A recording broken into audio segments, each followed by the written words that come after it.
Hi, YouTube family and friends. This is Diana. Barry Morphew is in court this morning. Of course, we were banned. There's no cameras going to be there. So I thought I would just keep you up with what's happening right now, what's going on right now. So this is where we're at so far.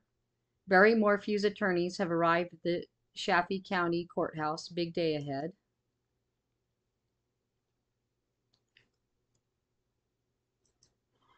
Barry Morphew's mom and daughters are in the courtroom. Barry Morphew has been seated and is wearing a suit and tie.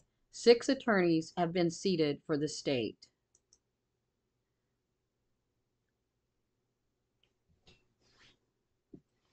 I figured he would be dressed up for this one.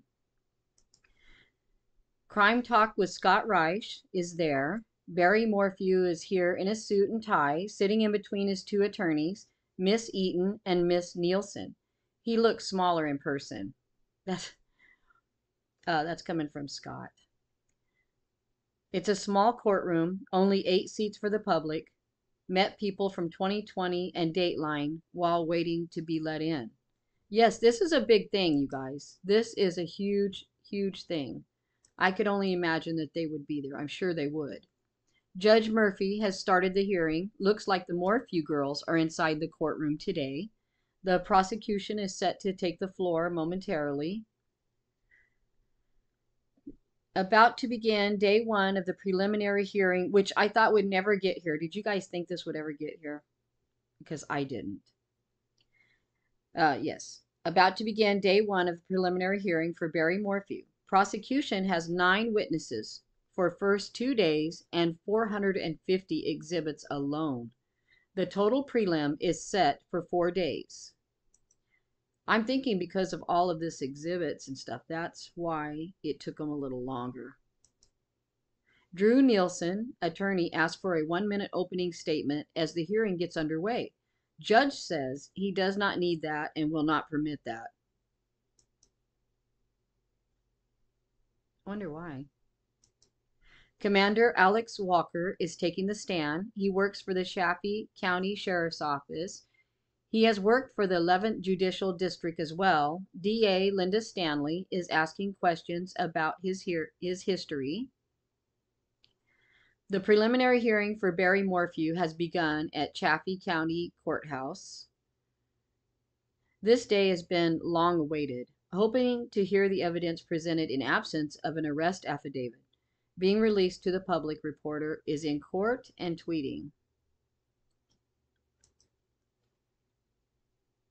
I wish we were there. I would have loved to have been there. Ashley Franco. DA shows commander a flash drive that contains body cam footage of the moment they found Suzanne Morphew's bike. The commander says there were no disturbances in the soil next to her bike and no blood found at the scene. Okay, what does that tell us? I'm just going by what I'm hearing. Crime Talk with Scott Reich. Police find the bike dark blue with black handlebars and baby blue pedals. They walk it back to squad cars. The front brake was in a locked position. Prosecution showing Exhibit 1A, body cam footage from the moment the police found what they thought might be Susan's bike. That's weird. Front brake was locked. Suzanne's phone was last pinged at 4:23 a.m. on May 10th. That's early, you guys. We're talking 4:23 in the morning on May 10th on the Poncha Springs tour. Miles Harvey was coming out of the garage when deputies arrived at the Morphew home. Miles explains he is one of the daughter's boyfriends. He noticed that Suzanne's car was home, but bike was gone. He told deputies that Suzanne typically brings her car with her when she goes mountain biking. So why didn't she this time? Why didn't she? 4:23 a.m. Woo. Miles says they have had problems in the past, but normal husband-wife problems, and have talked about separating. You know, I hadn't heard that. Deputy Brown has body cam on while interviewing daughter's boyfriend, Miles Harvey. He's been helping daughter search for Suzanne. He is at Suzanne's house with his father, both shocked when they realize deputies came back with Suzanne's bike. Okay, they were both shocked. So that means, oh my God, they couldn't believe what was happening. As well, anybody couldn't. That would just be disturbing to anyone. In body cam of Barry arriving on scene, it is now late. He is frantic, with major concern on his face. Cries, "Where is it? Where is the bike?" Ask if it was a lion. You know, this guy hunted lions. You know, okay, I am not going to go speculating. I know, I was about to go off, wasn't I? Okay, stay to the script. Say she was asleep in the bed when he left for work in the AM. So he's saying she was asleep in bed when I left. At the same point, he's thinking a lion got her. Because that's why he's asking.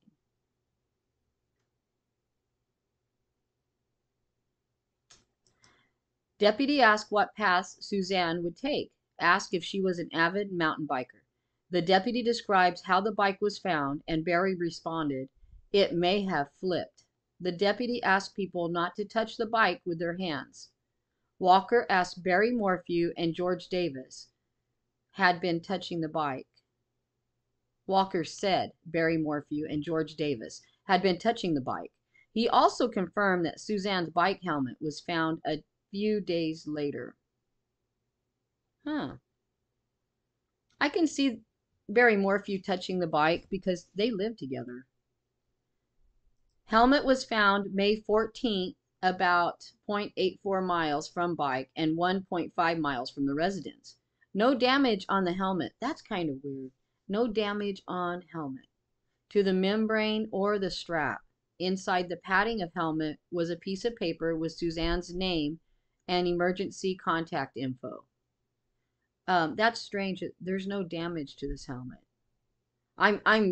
There I go. Okay, let's stick to the story here, Diane. You know, I have a hard time, you guys. You know, I just want to go off and start asking all kinds of questions. I'm trying to stay on point. Carol McKinley. When deputies interviewed Barry Morphew on May 11th, he told them the relationship was good. The last time he saw Suzanne was 5:10 at 5 a.m. He told deputies she was his angel since 17.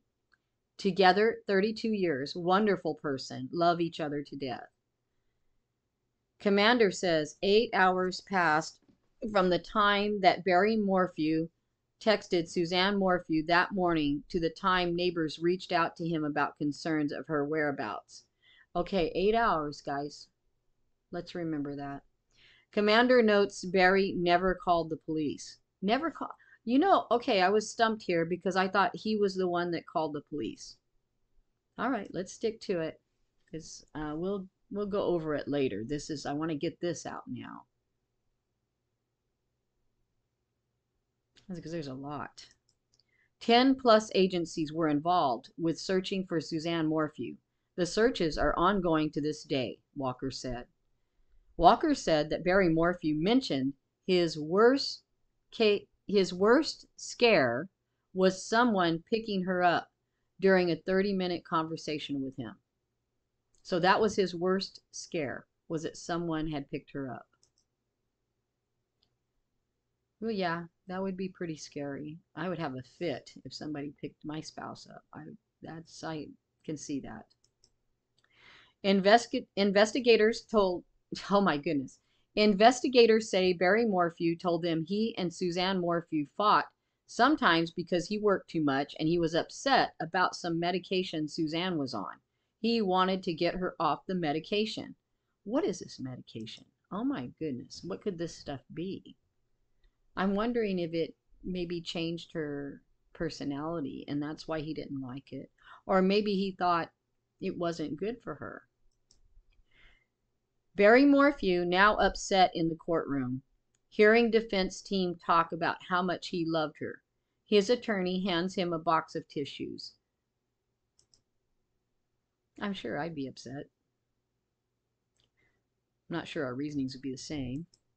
Deputy Alex Walker, still under cross, admits that Barry Morphew didn't protest when the family house was declared a crime scene and when his truck was picked up.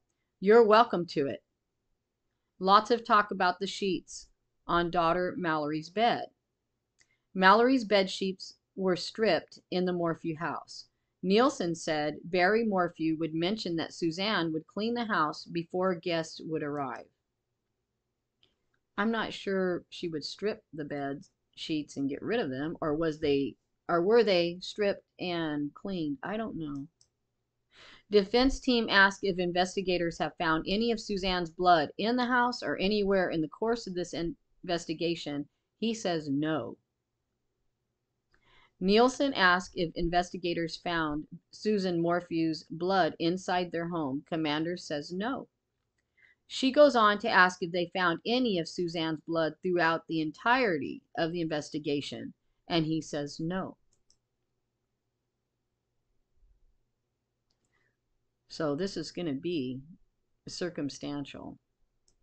Nielsen talking about line searches near US 50. This is a tedious process. I've seen it done several times.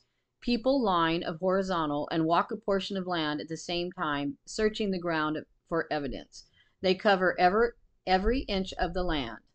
Commander says there is still work to be done in searching.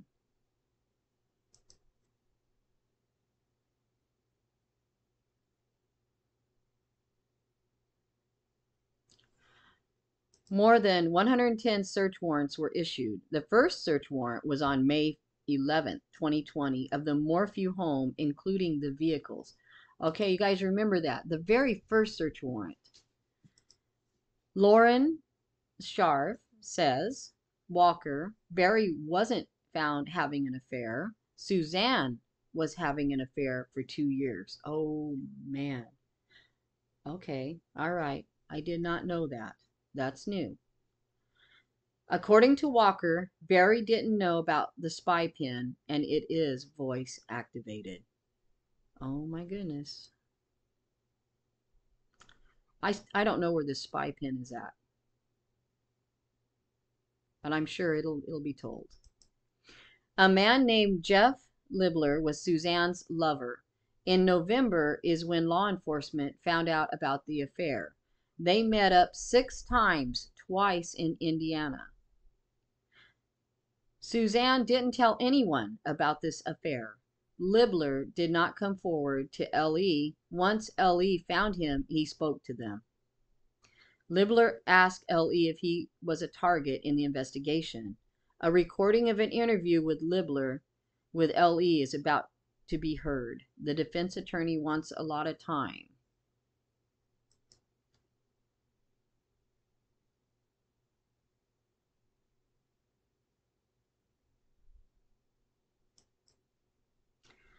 Okay, guys, that's what I have so far. This is just the beginning of it, and that's all I have so far. But, oh my goodness, a lot is coming out that I didn't know. You know, the helmet that she was wearing didn't have any scratches or anything on it. That's strange to me. The bike being locked in the front is kind of strange to me. There's a lot of strange things here. But of course, we all know the biggie is Suzanne's affair. So that's definitely going to come to light. We know that's going to come into play here pretty soon, big time. I knew nothing of that. I don't know, maybe you guys did. I knew nothing of that. But tell me what you think. Please comment below. I would love to find out how you're feeling on this. I hadn't really kept up with Barry Morphew that well, so I'm going to brush up today and see if I can just go back through and at least watch the timeline over again. And if you guys have anything you'd like to tell me about the timeline, please comment below. Please comment below what you think about Barry. Do you think he did it? Or do you think he didn't do it? Okay, guys, thanks for joining me.